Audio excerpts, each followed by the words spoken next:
namoonni baay'een Mulugeetaan yoomirraa kaasee aktivistii ta'e jettanii yaaduu dandeessu.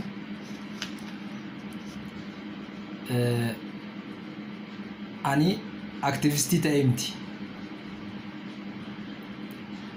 Garuu waan keessa koo jiru dubbachuudhaaf keessi koo waan na kakaase qofaafan har'a aktivistii ta'uu barbaade. Haalonni amma jiran kun akkanatti kan itti fufan yoo ta'e anis aktivistummaa koo ittan fufa. Haalonni amma jiran kun kan dhaabbatan yoo ta'e garuu kanumaan hin dhaaba.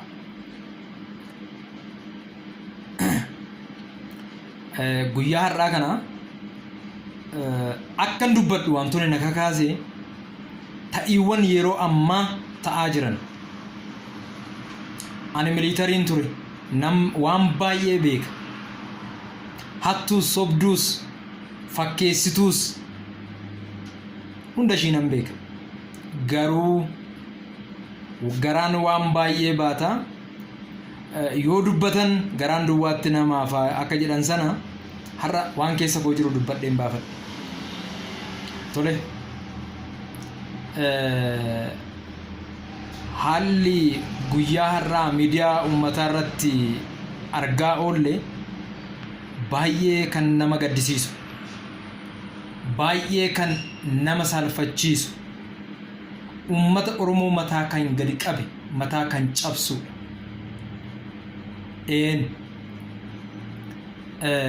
Qaamni hidhate, meeshaa hidhatee, gaashaa godhatee mana qotee bulaa tokko gubuu jechuun salphina guddaadha. Qaamni hidhate tokko kan geeraru, kan sirbu yoo diina isaatti dhufe injifate qofaadha malee mana qotee bulaa gubanii dhiichisuun qaamni hidhate yookaan immoo humna loltuu tokkorraa waan eeggamu miti. Nothing. Itiksii militarii 100% nan beeka. 100% nan beeka.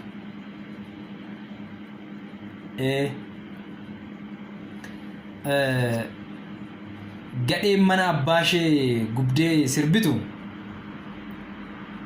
egaa maal jedhee akkan dubbadhu ani hin beeku. Seera humna loltuu keessatti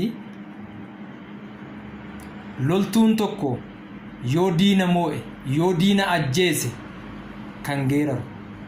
Garuu inni amma miidiyaa hawaasaa irratti argaa jirru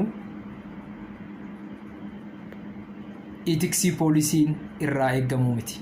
Dhugaan isiniin jedha, itiksii poolisii irraa eeggamu miti.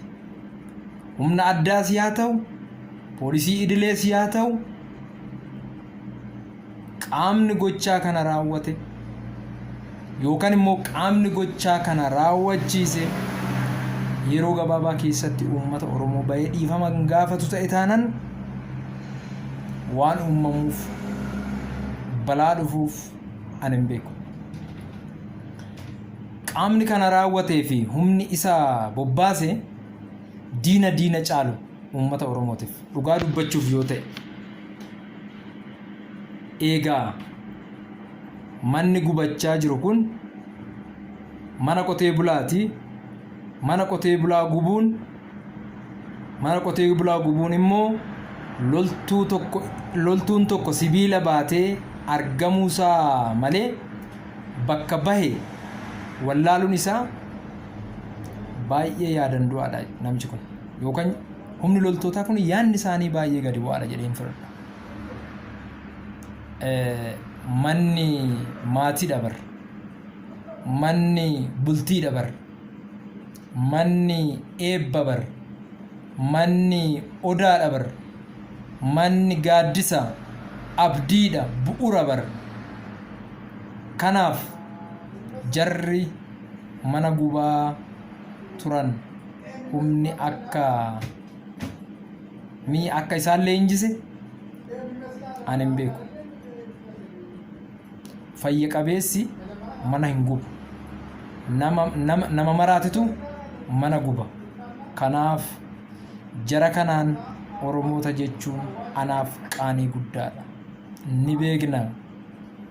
Baay'ee beekna. Eenyuma haa ta'u eenyu namni mana qotee bulaa kanaa gube, qaamni hidhatee mana qotee bulaa gube, lammummaa isaatu Itoophiyaa ta'uu yookaan immoo uummata Oromoo ta'uusaa nan shakka.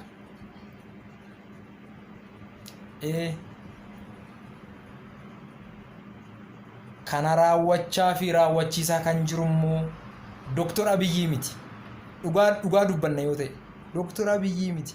Waan kana raawwachiisaa kan jiru kadiree hidhataa gandaati hanga aanatti jiran akka ta'e sirriitti beekuu qabna uummanni. Dhiironni beekna bar. Kadiroonni aanaa hidhataan gandaa maal hojjechaa akka oolu hin beeknu tokkoon keenya. Maal taatanii? Tokkoon dargaggoonni mee iddoo dhalattanitti deebi'aa. Iddoo dhalattanitti deebi'aa. Of ilaalaa duuba keessan. Maal dabarsitanii har'a akka as geechan. Kanaaf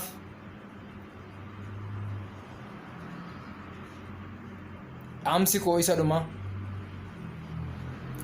Hoogantoota siyaasa Oromootiif, hoogantoota taqaamii paartii ilmaan Oromootiif yeroo gabaabaa keessatti tokkummooftanii adda bilisummaa KFO PPO ምናምን osoo hin jenne dhaaba tokko dhaaba bareedaa maqaa bareedaa qabuun as ba'a.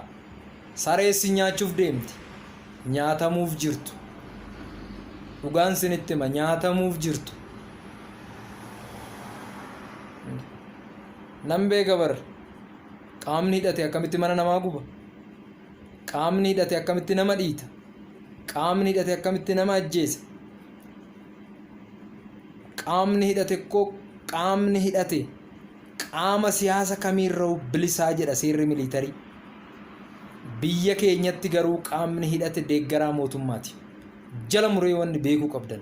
Qaamni hidhate deeggaraa mootummaa amma bulchaa jiruuti. Kanan shakkinaa. Kanaaf maaf rukutafne, maaf nujjeessan, maaf akkas nu godhan jechuu dhiistanii qabsoo keessa deebii hin qabne finiinsuu akka qabnu hayyoonni keenya fi dhaaboliin siyaasa Oromoo tokkummooftanii yeroo gabaabaa keessatti akka gadi nuuf baatan dhaamsa kooti. Kanatti aansuudhaan inni Baalee, Gujii, Harar, Wallo, Shawaa, Kaaba Shaggar, Salaale dabalatee wantoonni ta'aa jiru waan badaa waan suukaneessadha uummata Oromootiif. Kanaaf uummanni Oromoo harka wal qabannee ce'uudhaaf bakka jirruu walii jennee waliif owwaannee wal dhageessifnee deemuun dirqama keenya ta'a. Horaa bulaa isiniin jedha.